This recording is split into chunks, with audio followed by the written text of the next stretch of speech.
In this video, we're going to discuss real view graphics. Up until now, when we've looked at our model in the 3D environment, we've had appearances turned on. We can see our decals, we can see the different materials we had, but there is another additional step that we can take to get a more realistic view of our model. From our heads up view manager, we can go to view settings and we can turn on real view graphics. Now, I should note that RealView Graphics is only available if your graphics card supports it.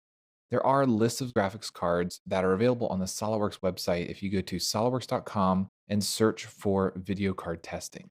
But what we're going to talk about today is what RealView Graphics actually does for you. Well, the first thing you'll notice is we're seeing reflections.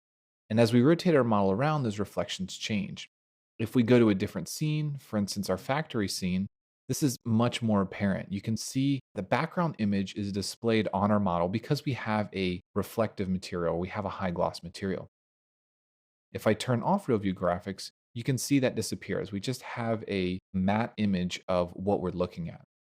RealView Graphics also will display bump map images, whereas the standard view will not. So for instance, we added a rough textured rubber material to this button.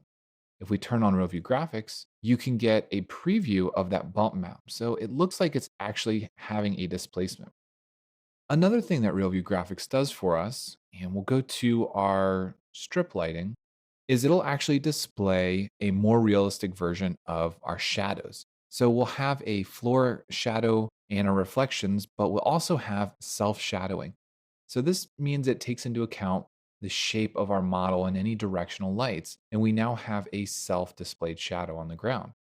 Turn off real view, even though we have shadowing turned on, we only have a shadow looking directly down. So it is another instance where turning on real view may give you a little bit better representation of your model.